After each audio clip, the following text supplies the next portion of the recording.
Good afternoon and welcome to the fall commencement ceremonies of Baylor University School of Law. We are so pleased to have you here today as we celebrate and as we create a memory. The ceremonies will begin now with the invocation delivered by Grace May Loney, a member of the graduating class, chosen by her classmates to deliver the blessing. Grace.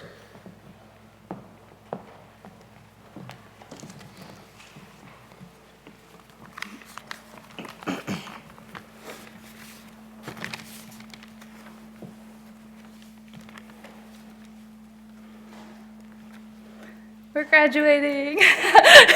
Thanks, y'all, for voting me to do this. I really appreciate it. It's a great honor. So let us pray. God, in your great mercy, you saw fit for us to be here today, graduating from Baylor Law School. Thank you for the strength and grace to get through.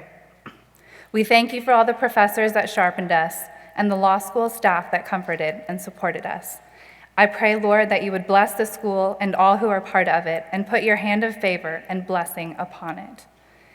Thank you, Lord, for the friendships that blossomed during this trying time in our lives. May those friendships endure time and distance. Thank you, Lord, for showing us that we can achieve anything we set our minds to. May we always dream big dreams and go forward knowing they can be achieved. Thank you, Lord, for making us part of this time-honored profession. May we always seek to preserve and improve our justice system. I ask, Lord, that your blessing would be upon us as we move forward from this day into our futures. May any anxiety or doubt about the future be complemented by a boldness and fearlessness. May we find what makes us come alive and live in that reality. May your favor be upon us, O Lord, so that we can turn around and be a blessing to the world. Grant in a world of division that we might be agents of reconciliation. In a world of conflict, we might be agents of peace. In a world of injustice, we might be agents of equity. That in a world where so many voices are drowned out, that we may, with our advocacy, amplify those voices. We invoke your presence in this place, O Lord. May we all be filled with your peace, joy, and love as we rejoice in and celebrate our accomplishments. In Jesus' name, amen. Thank you, Grace. Class, please be seated. Welcome again to the fall commencement ceremonies of Baylor University Law School. We're so glad, family and friends, to have you here with us today in this day of memory. Class, a word for you to begin our ceremony. This day is your day. You have earned it. You have come across so many years of education, a toil, of more recently even some tears and whining and moaning and woe is me-ism as you have gone through the Baylor Law School program. It is rigorous. You have earned your degree, which you will receive today, and we're so proud of you as you go forth to become Baylor lawyers. But you did not make it here alone. You have been cared for, you have been supported, you have been nurtured by your family, your loved ones, and your friends. We have moms and dads, husbands and wives. We have grandparents. We have aunts and uncles and cousins and friends. We have children, and they have all been by your side since you were born. You would not be here today but for them. So we salute what you have done to earn what you received today, but we also take special note that none of us stand alone in life's journey or in any of our life accomplishments. So let's begin the ceremony today by having you, class, stand up, turn around, and thank those who have made this possible.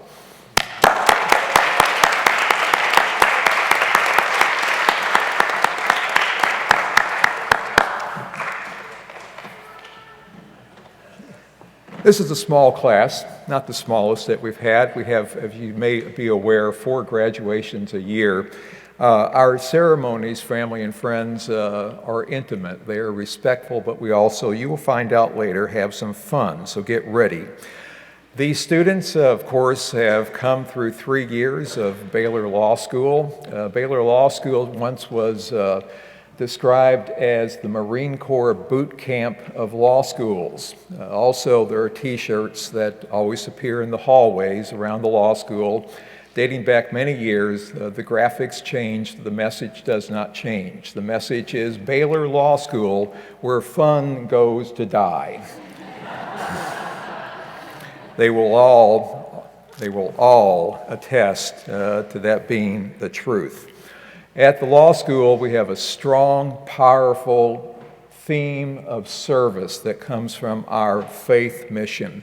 From day one, the students learn that, and they are reminded constantly that lawyering, being a lawyer, being a Baylor lawyer, capital B, capital L, right class, because it's not just a descriptor, it is a brand, capital B, capital L. Being a Baylor lawyer is all about serving others. We are here for two purposes, a vertical purpose and a horizontal purpose. The vertical purpose is to glorify God. The horizontal purpose is to serve His kingdom. In class, you have been given an education, you've been given training, you've been given the tools that are given to you by the state of Texas to very few, so that you can reach out now in faith and serve others. Always keep that at the forefront of everything you do, not just as a Baylor lawyer, but as a person as well. Sunday, November 11th, tomorrow, is Veterans Day. We will observe it on Monday, November 12th. I like to think we observe it and everyone does something meaningful on both days. At the law school, we have a pro bono and public service program. We have multiple clinics and so many opportunities for our students to reach out in service to others. The largest of our clinics by far is the Veterans Clinic. Many of our graduates before us right here have spent many hours in the Veterans Clinic helping those who have provided security to us. Our pro bono and public service program now, over the last decade, has won somewhere around 8 or 9 awards from the Access to Justice Commission in Texas, from the State Bar of Texas, and from the American Bar Association, including the ABA's highest award for pro bono service, received now in a 34-year history by only 3 other law schools. Baylor Law School received it in 2015. But I tarry here to take note of the Veterans Clinic because, not just because tomorrow is Veterans Day, but because we always open up our ceremonies by drawing the connection, the strong symbiotic connection between our armed forces and the law profession. You, as Baylor lawyers, everyone here who is a lawyer, will be the stewards, the guardians of the rule of law in our justice system. What we do as lawyers would not be possible but for our armed services and those who have served in the military. And so we open up again our ceremony here by asking all those gathered here who are active, reserve, retired. You have protected the legal profession by providing a blanket of security nationally and globally. Without the military, without our armed forces, the legal profession would not be. So all those who are active, reserve, retired, if you have served in our armed forces, please rise to receive our appreciation.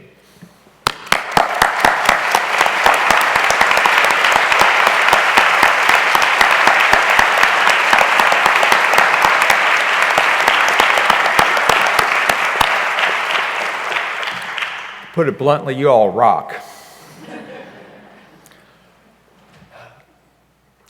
Baylor Law School has a lot of accolades. I can't help but brag just a bit about one that came through just a handful of days ago. We were, once again, #1 on the Texas bar exam.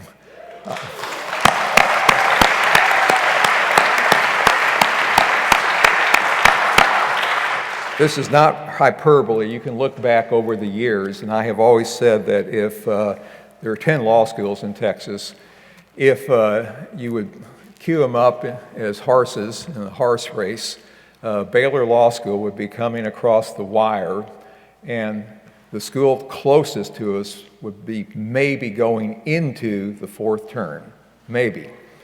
Also, on this bar exam, something happened that has never, to our knowledge, happened before. We have on the faculty a first place finisher on the bar exam. Now, Beth Miller, stand up.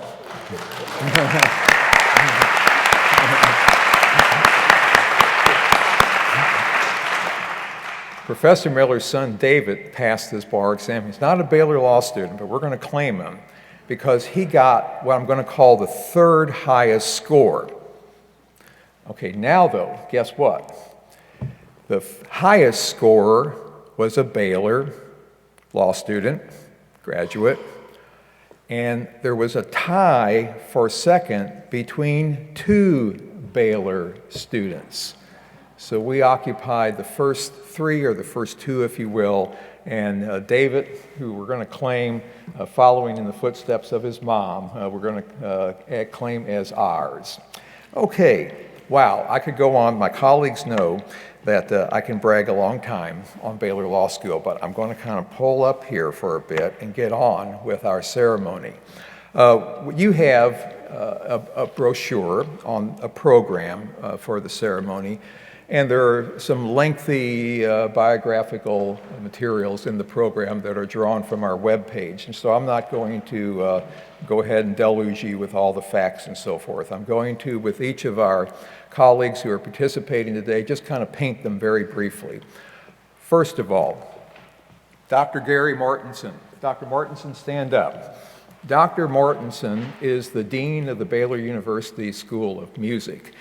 He has, for some time now, going back many, many months, been acting as the acting vice provost of the university. He has managed to take care of the music school and, so to say, take care of the university as well. And along with Dr. Gary Carini, they are each serving as acting vice provost. Dr. Carini is a vice provost, but the two of them together as a team, Gary and Gary, if you will, have been doing an absolutely splendid job. As I noted, Dr. Livingstone could not be here today because of a schedule conflict, and Dr. Mortensen is representing the president and representing the university. He is a cheerleader for our law school. He is a cheerleader for each of you as Baylor lawyers going out to serve. Dr. Mortensen is an accomplished trumpeter. He has had a remarkable career in performance and in trumpet and brass pedagogy, and you can read about all his honors in the program. But for us today, we appreciate your being here, Doctor, and thank you so much. Then, also joining us on the stage, I'll be introducing Professor Fraley a bit later, but I'm going to turn here to your left, Professor Jerry Powell. Professor Powell, stand up. I like to do this because I get him to do things.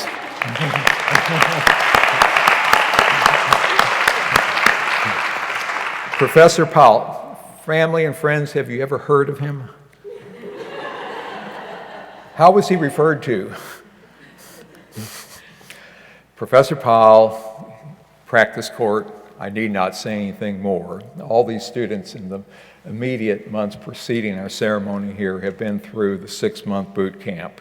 And Professor Powell, now for over 32 years, has been teaching in the practice court program.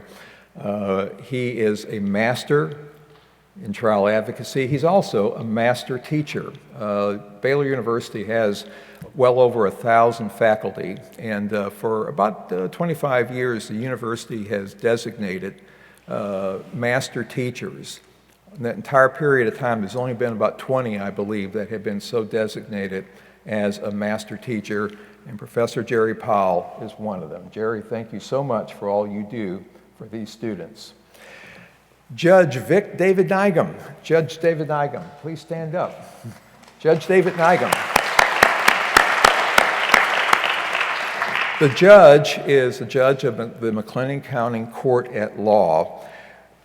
Judge David Nygam, Judge Vic, we call him. Judge Vic has been part of the Baylor Law family for years and years, not only obviously as a student, but for many years he has taught in our curriculum. He is a recognized expert in juvenile law before he took the bench.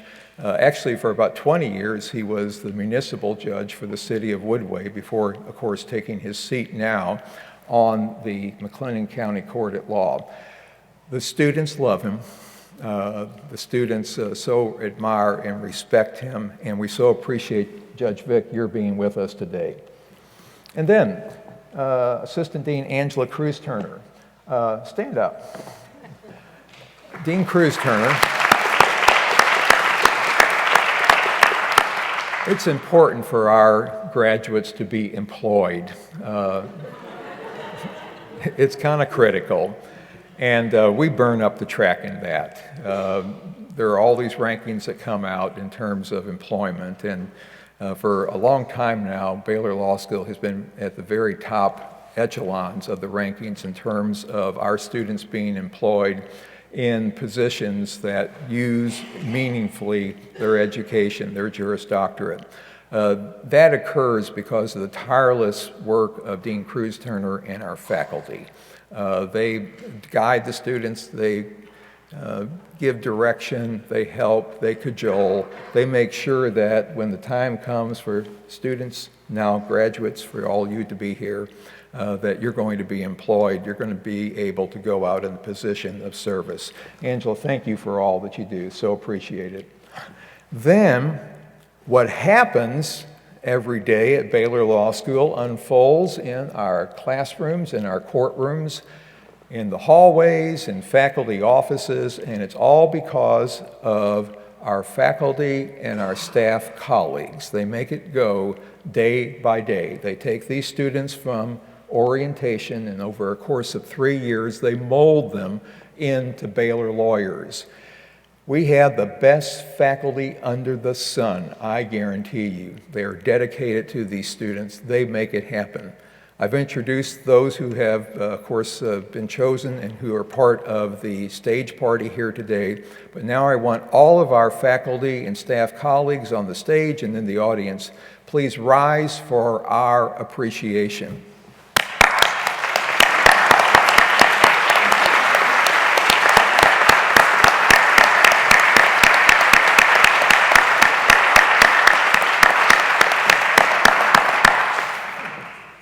My colleagues are terrific. We have got a remarkable team. Faculty and staff together make Baylor Law School go, and Baylor Law School is a recognized brand because it represents excellence, it represents service.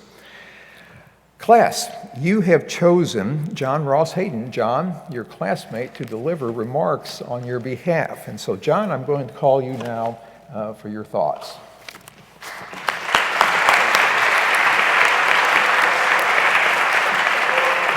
You'll note, John's the highest ranking student in this class, and it may be a smaller class, but being the highest ranking, it's a big deal at Baylor Law School.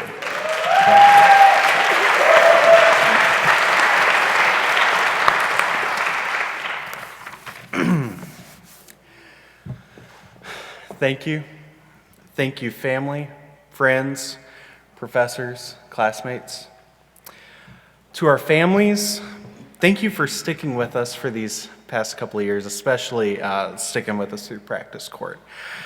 Before I started practice court, someone had said, you know, you don't have time for a family during practice court.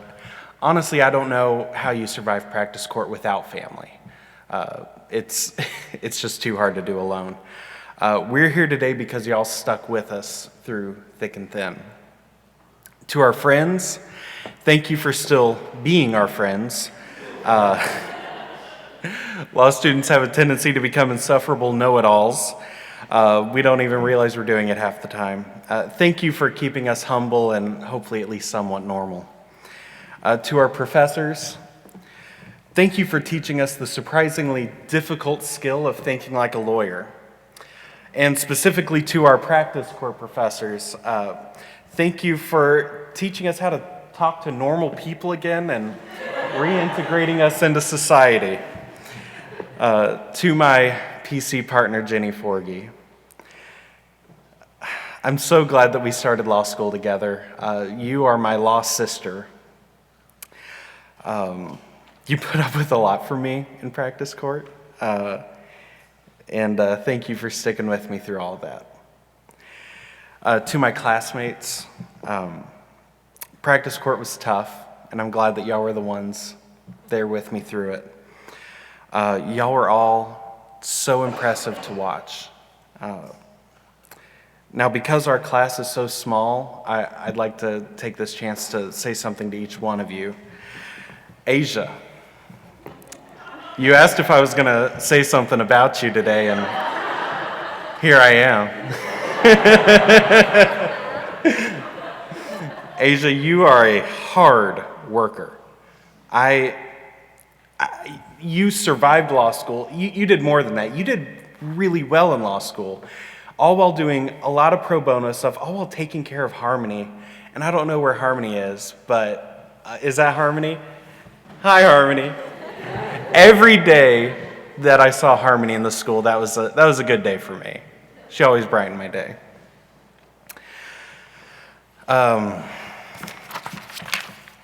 Will. You know, I can't recall what you said your career path is, but I will say that you would be just the best defense lawyer. Everything you say just sounds so reasonable.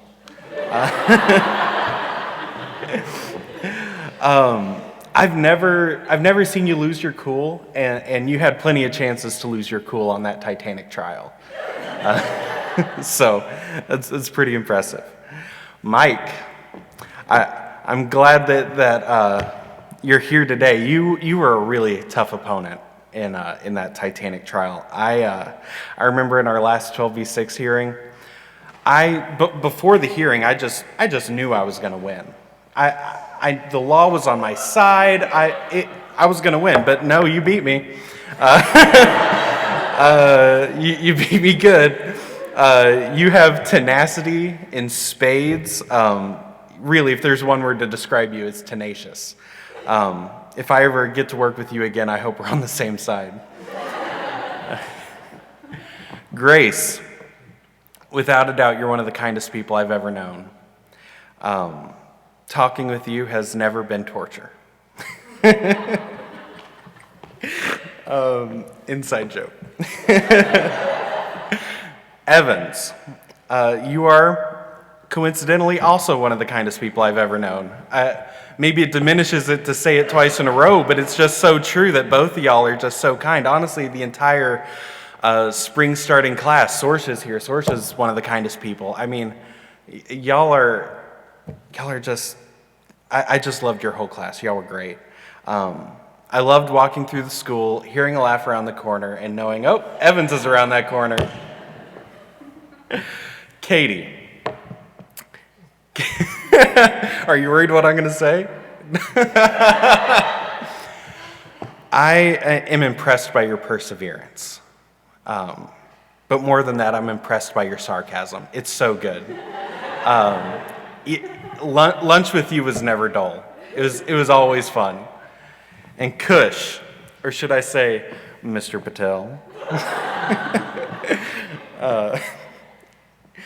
whenever I happen to be staying late in the the PC room, late into the evening, and I didn't do that all that often, but every time I did, Kush was there, so you know he was there when I wasn't. He was always there working late into the evening. And now that PC's over, it sounds like he hasn't even stopped. He's like started a business that sounds really interesting. So I don't know. Ask him about it if you want to. I'm impressed. Taylor, always ready to help. Someone yesterday told me that the most valuable thing you can give someone is your time, and you do that, and you do it without a second thought.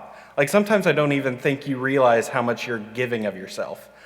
So I wish more lawyers were like you and sacrificial with their time.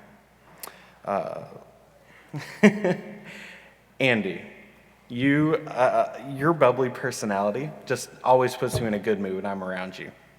I love the way you approach life. And Haley, you are an impressive advocate. Oral advocacy, written advocacy, just impressive. I was in Florida with you. You're a big reason we were in semifinals, a big reason. If I'm ever arrested, you're getting a phone call. She knows her Fourth Amendment, I'll tell you that. So hopefully I'll never have to call you, but you never know, you never know. I'm glad that someone with your abilities is so dedicated to public service. I remember Professor Sayre actually telling us that Baylor Law, the professors were weaponizing us. I think he said turning us into weaponized human beings, and that really stuck with me. He said it in the context of how you treat the people around you who are not lawyers, how you use these skills is going to show your character. And I think that's true, but I would say that now we are officially weaponized. How are we going to use these weapons? There's nothing wrong with using these skills to make money. Like, we worked hard and we deserve to benefit from that, but I do think there's something wrong if that's all we do with our skills. I hope that we all find chances to use our skills, use these weapons, to use them as a shield to protect the powerless, the less fortunate. And there's many of us here who are already doing that. Dean Tobin mentioned our Veterans Clinic. Recently, the State Bar honored 2 graduates here today, Asia Brown, Haley Yip, for their pro bono service during their time in law school.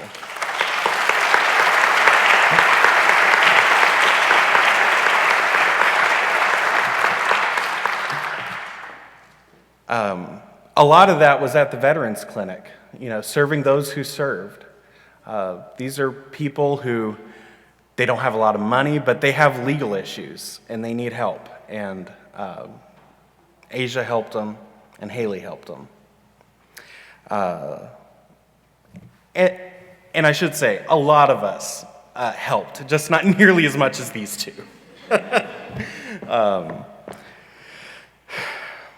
We went through fire to stand here today. All that's left is for us to walk across this stage and we become doctors. Thank you.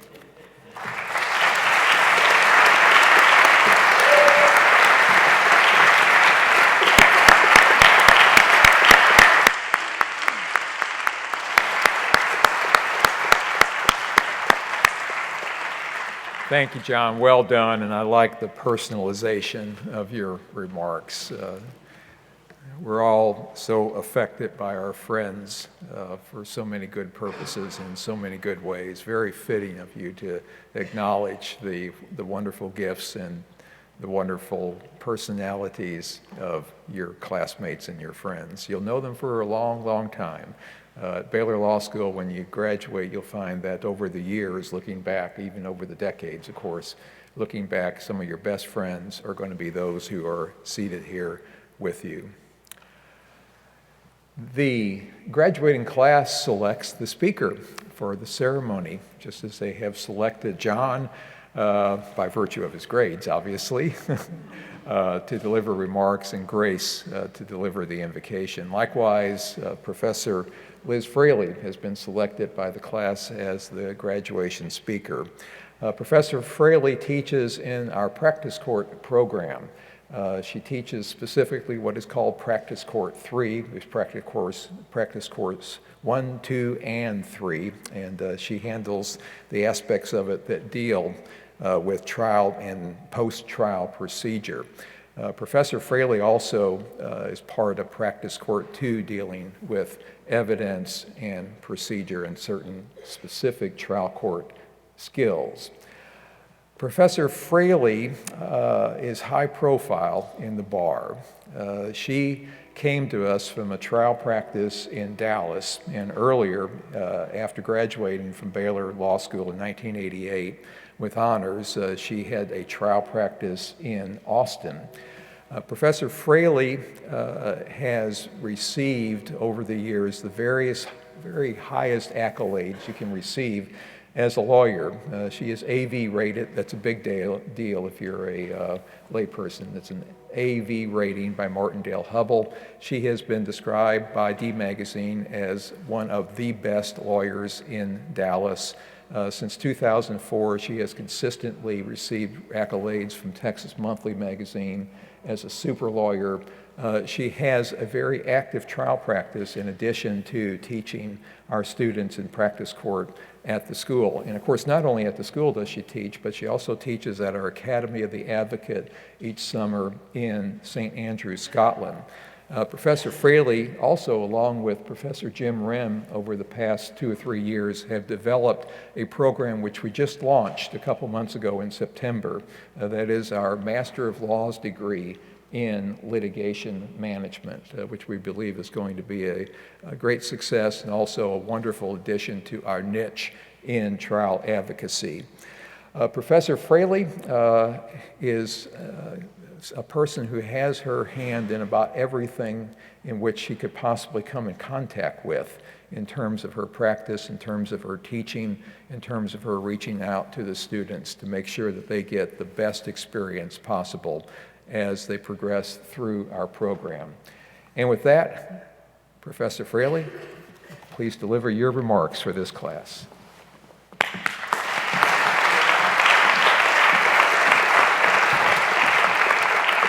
Good afternoon, graduates, dean, colleagues, family, and friends. I appreciate the invitation to speak to you. Gone are the days when I could compel your attendance to listen to me 5 days a week. And so I appreciate that you have chosen voluntarily to let me talk to you one more time. It means a great deal, and I recognize it for the compliment that it is. You know, commencement speakers face the challenge of trying to impart some meaning in the 10 to 12 minutes before people in the audience start doodling their grocery list on the back of the commencement program. Milk, cat food. If the speaker goes on long enough, coffee. So I choose to speak to you today about some topics that are not traditionally addressed at graduation. And those topics are failure and fear. You can see why they don't make the top list of graduation topics, right? They're not really a bell ringer. But you know, we seem to live in a time where failure is viewed as a character flaw. Social media paints this glossy picture of a life where no one fails, no one doubts, no one struggles, no one even has a pimple. But that's not real. It's glossy, it's beautiful, and it's utterly fake. And more than that, it misses the struggle and the glory that comes from the attempt. The glorious attempt and the failure. We have forgotten the narrative that failing is proof that you are trying. That's the only way to get better, is to try and to fail. It is proof that, in the words of Teddy Roosevelt, you are daring greatly. You are willing to risk to accomplish something meaningful. Life lived grandly means that you grab the reins of failure and you ride it like a bucking bronco at a rodeo. For a firework to light up the night sky, it has to explode. And so too will you need to spontaneously combust on occasion to see how bright a light you can be for this world. I hate to break it to you, but the old adage is true. You really will learn more from your failures than you will from your successes. Many parents have hoped to shield their children from that, but you can't, and we should resist the impulse, because those are the true moments from which you will learn. When I was a young lawyer, I had enjoyed some success in the courtroom. I had won every case that I had tried, and somehow that led me to believe that I was Teflon coated and bulletproof. The Greeks refer to that as hubris. And so I cruised into Angelina County in East Texas to try a death case, and I ran smack dab into bad facts and good lawyering. Don't get me wrong, I tried a good case. But I could not outstrip the truth of the facts that were against me. And I lost. It was one of those plaintiff verdict forms that had blank after blank. And the jury kept rolling out the damage numbers. It was a lot like the line item budget of a small country. And so I drove back through the night to Dallas, where I was living at the time, with my tail tucked squarely between my legs. Now, the problem with this career is that the next day, I had an expert designation due, so I had to go to work. I was not allowed to lie in bed, curled up in the fetal position, sulking more than a little bit. I had to go meet with an expert witness so we could finish his report and I could take care of the next client. So I had to get up, I had to put on my big girl clothes, I had to read the file, I had to be prepared, and I drove to his office and walked in and sat down, and on his desk was one of those little thought of the day calendars, the kind that you get in your stocking at Christmas and then you forget about, and you look and some months down the road you're still on January. And I look on his calendar, and the quote for that day said, "Success is not about how high you bounce. Success is how high you bounce back after you hit bottom." Karma in a calendar. And so I looked at him and said, "Could I tear that off your calendar and keep it?" And he said, "Sure." And I took that quote and I taped it inside the top drawer of my desk as a reminder to me about what failure means and what success really is about. I have had to look at that, now somewhat tattered calendar page, more than once in my 30-year career.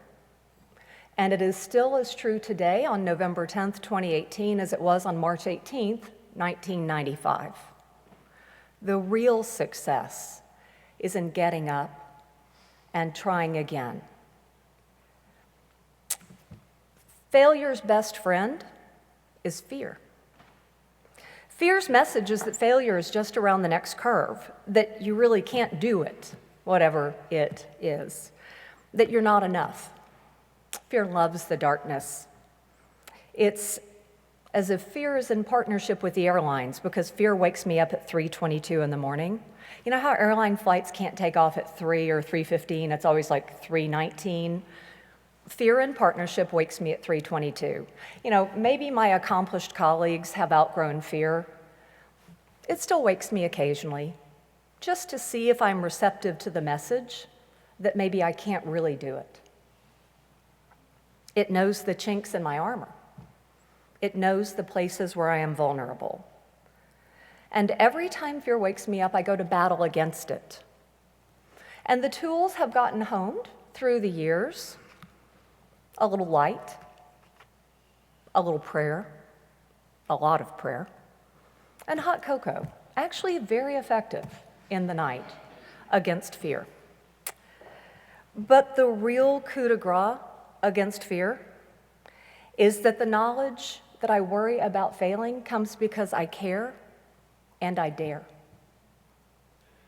If I didn't care and I wouldn't dare, fear would have no hold on me. And so we are in an uneasy alliance where fear pushes me forward and I push back against that fear. And I would not be surprised if that battle continues at 3:22 until my dying day. Kind of hope it does. It will mean it's a life well lived. Nelson Mandela had it right. And I would recommend to you 3 important things that he said. These guide my life, and I'm inordinately grateful that I did not have to spend 27 years in a prison cell to learn these lessons. Number 1, courage is not the absence of fear, but the triumph over it. The brave man is not he who does not feel afraid, but he who conquers fear. Second, the greatest glory in living lies not in never failing, but in rising every time we fall. And number 3, there is no passion to be found in playing small, in settling for a life that is less than the one that you are capable of living. Each of you is capable of living a very big life. For you, as our newest Baylor lawyers, the good news is that you have already learned about fear. I've watched you spit in its eye. You have failed, sometimes mightily, and you tried again. You came back for more day after day. I'm not entirely sure whether you came back because you were brave or whether you came back because you were too afraid not to, and it doesn't matter. As Woody Allen said, 80% of success is showing up. And so you succeeded by any measure. But you have put together a pretty good suit of armor against fear and failure. This is a hallmark of Baylor lawyers. Do you think it is a coincidence that Baylor Law School is the only law school in the country to have a 100% bar passage rate ultimately? I don't think it is. I think that is true because we train lawyers who are willing to risk and dare and fear and fail and get up and try again every time. And nothing will defeat a Baylor lawyer. And out of this willingness to take risk and to fail and to fear comes growth. Look at yourselves. Take a moment to celebrate this. You are not the same people who walked through the doors of the Law Center 3 years ago. You are stronger. You are better. You are more resilient. And you have a confidence in yourself that is born of the struggle, that is born of the attempt. We cannot wait to see how big a life you will choose to live. And so we send you out today with great confidence and with hope for you. I challenge you, try new things. Be willing to challenge the narrative of who other people say you are, maybe even the narrative of who you think you are, and see what you can accomplish. Fail mightily. Laugh at yourself when you do. Get back up and fail and laugh again and embrace the glorious mess that is being alive. We love to celebrate you here as part of the Baylor community, and we hope you will tell us about your triumphs. But if fear comes calling, late in the night, early in the morning, in the middle of a workday, know that we are here for you. We are your people. We are your community. And we will be there for the loss of a job, the loss of a trial, the loss of a loved one. We are here as part of your community. My father, who is weeks from turning 90, struggles to get in and out of the SUV that I drive. But when we arrive at our destination and he shuffles over and dangles his feet off the edge to get down out of the car, he does something that I love. Every time he says, "Geronimo!" He leaps with faith every time that the journey will be worth the leap and that people who love him will be there to catch him should he fall. Go now. Live a life of passion. Geronimo.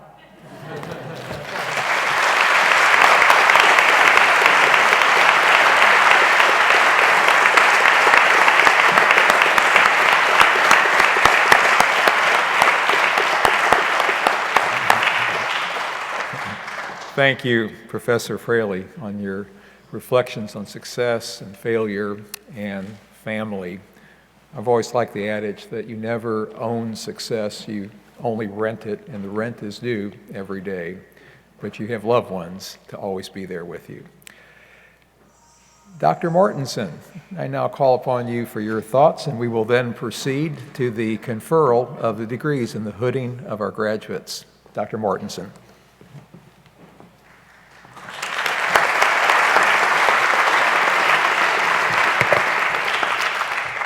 I have to confess that I didn't expect to come to a law school graduation and hear so much about failure. But as a musician, I can tell you that I deal with failure constantly, and indeed, some of my worst moments on stage have come when I've arrogantly thought, this performance is going really well. Invariably, that's when everything goes south at that point. And I'm impressed by the use of quotes. The students themselves had some of their favorite quotes, Frederick Douglass and Nelson Mandela, one of my very favorite people in all of history. Just wonderful quotes, very inspirational. And over the course of my life, one of my favorite Winston Churchill quotes, asked to define success, Churchill said, the ability to go from one failure to the next with no loss of enthusiasm. And I noticed that one of the graduates is from Peoria, Illinois. I grew up in Illinois as well, and you can't go through the Illinois public school system without getting a very heavy dose of Abraham Lincoln. And I found his life very inspirational. I've read many books by Lincoln. He came to us in a time when we stood at a very dangerous place in the history, the most dangerous place in the history of our country. And Lincoln failed almost continuously throughout his life, one failure after the next, but somehow he just got up and kept going. And shortly before he died, one of his secretaries, Lincoln was a prolific letter writer. We've lost the art of letter writing today, but he wrote many, many letters, and one of his secretaries asked him, what are the most important letters that you've ever written? Because so much history was created through his writing and thinking. And Lincoln, typical of I think, his humility, he said, the ones that I kept locked in my desk were the most important. And Lincoln kept his own counsel under enormous stress. And I think one of the hardest things about growing up is learning to be comfortable keeping your own counsel and learning that the reflection that you sometimes do with a very difficult case at 3:30 and 4 and 5 in the morning, there's a lot of hard work that goes into daily living, and I wish you well with the math of your own lives. I'll leave you with one of my other favorite quotes. Thurgood Marshall, in the last interview that he gave, the last question that he was asked was, how do you want to be remembered? And his response was, I want to be remembered by having done the best I could with what I had. And I think there's real art in that. The simplicity of that statement has always stayed with me, in that we all live in an age where we're dealt specific things and we have to live within specific limitations. And I think there's great art, whether it's in sports or it's in music or it's in law.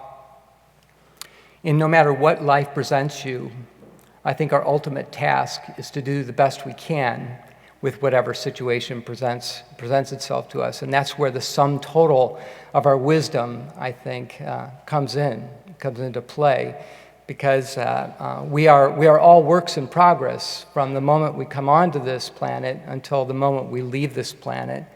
And so I wish you well with the difficult math of your life and the difficult math of your clients, and I hope that you solve it to the very best of your ability. So from there, I think the time has come for the conferral of degrees. Dean Tobin.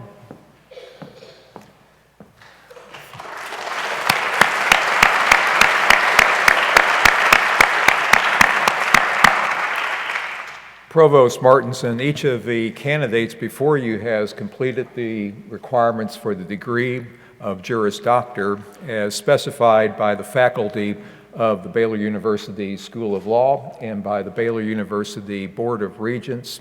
And it is now my pleasure to present these candidates to you for the conferral of the degree of Juris Doctor.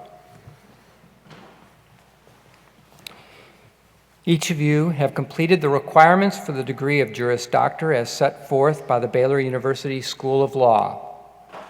Upon the certification of Dean Tobin and the Faculty of Law, and on behalf of Baylor University Board of Regents, it is my distinct pleasure to confer upon you the degree of Juris Doctor. Congratulations.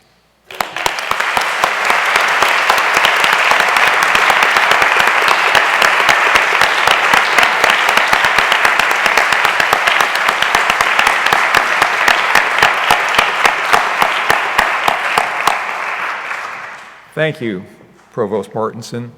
We will now proceed to the award of the diplomas and the hooding of our graduates. We have a tradition at Baylor Law School in our commencement ceremonies. We're in the beautiful sanctuary of First Baptist, which may seem to be a space which is, of course, obviously sacred and to be regarded as such. But we have a tradition. Our tradition is that, family and friends, when the name of your graduate is called, you are asked to make as much noise as possible. Now, if you don't feel as though it's appropriate, that's fine. But we measure the depth of your love for your graduate by the decibels that you can produce.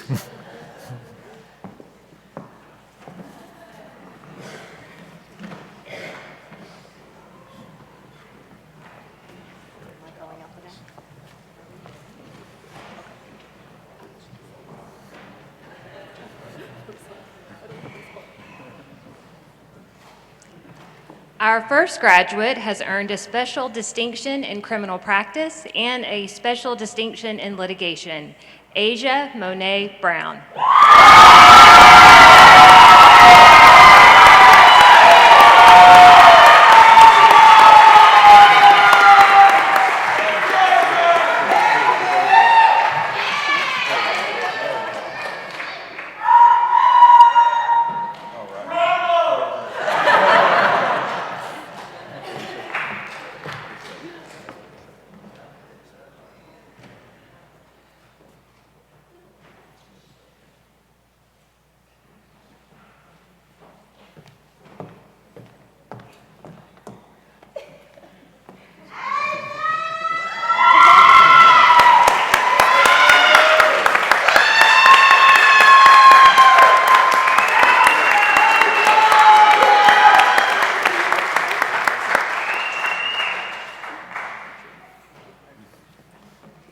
William Carroll Gray.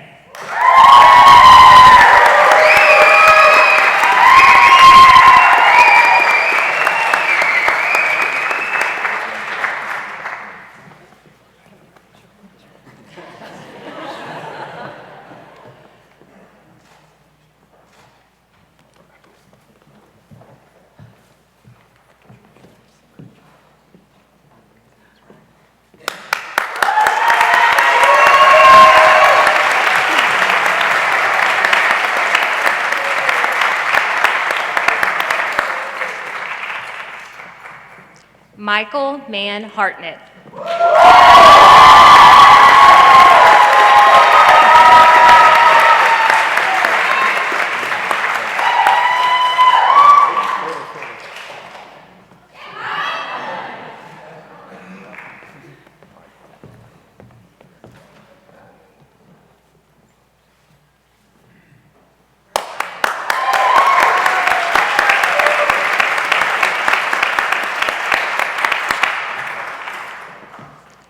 John Ross Hayden, cum laude, highest ranking student in the commencement class.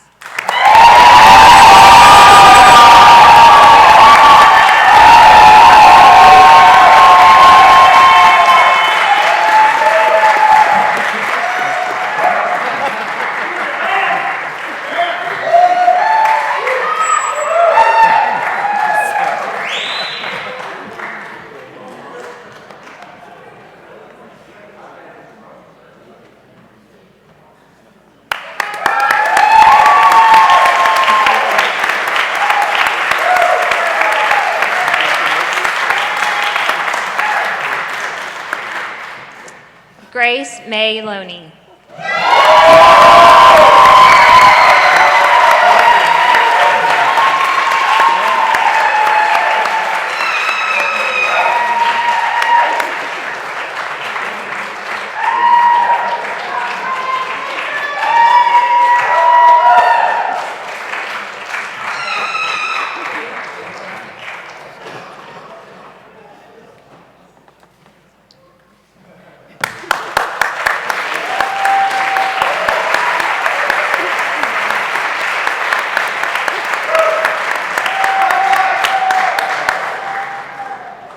Evans Louise Miller.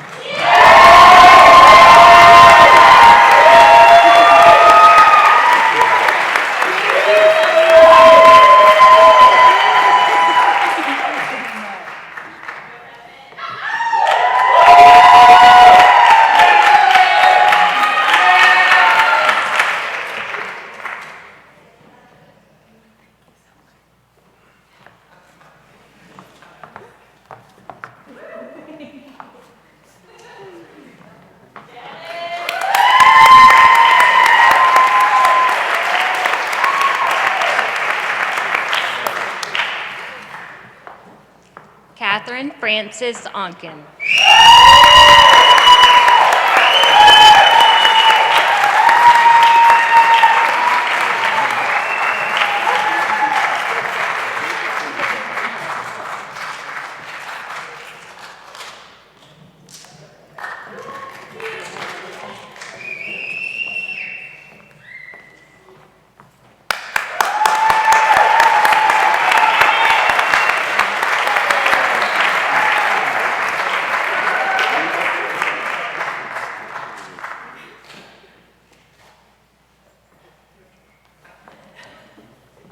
Kush Chuni Sundar Patel.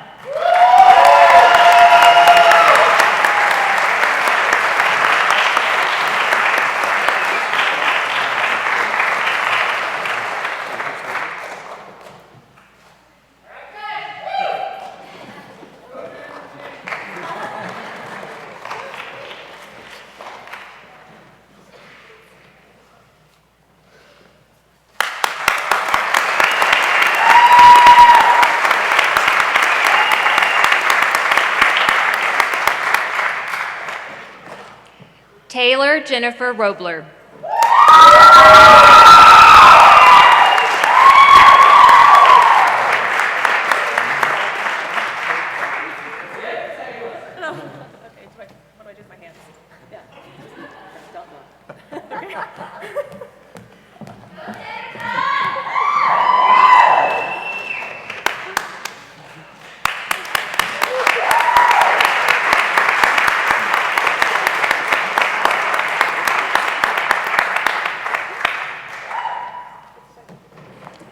Andre Teresa Say.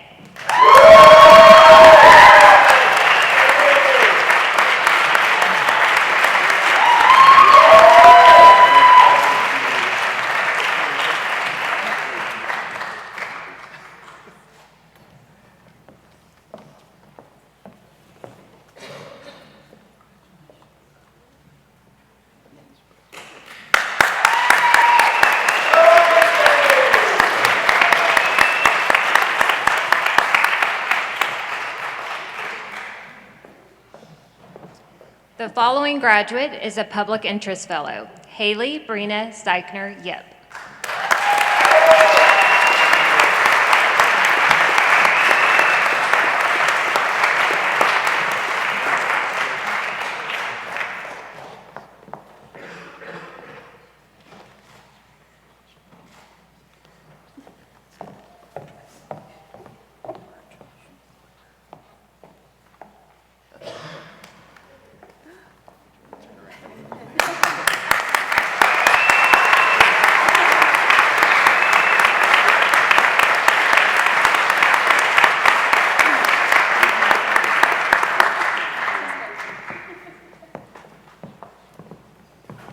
Hey, families, loved ones, you did really good with the decibels. Wow.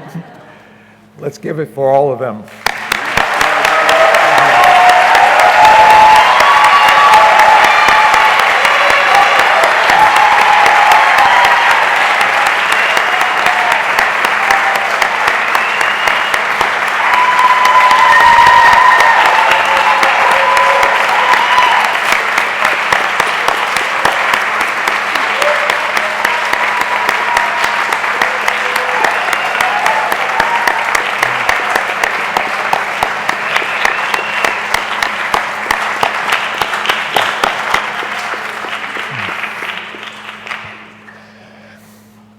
Wow. Congratulations, class, Baylor lawyers. Go forth now. Go forth knowing that there's always a place here at Baylor Law for you. We're always your family. We're always your friends. We'll always be here with you, not just as professional colleagues, but also as your friends. I want to today thank the registrar of the law school, Jerry Cunningham, as well as Susie Daniel and Meredith Meyer for their logistical work in putting all this together. In addition to Dean Cruz Turner, and although she is not here to be with us, she has a schedule conflict, Dean Teague. They have put together this marvelous celebration of accomplishment and going forth. We invite everyone to a reception given by the Baylor Law Alumni Association at the Sheila and Walter Humphrey Law Center. I think you will enjoy the Riverside Terrace, and this will also be an opportunity for your graduate to take you through the Law Center to show you where they have been these past few years. I want to thank Mr. Hank Carrillo as well on the organ, and special thanks today go to Dr. Martinson. Thank you so much for being with us, Gary, and Judge Vick. Thank you so much for all you do for our students in the classroom. So appreciate it. And with that, we are adjourned to the Law Center.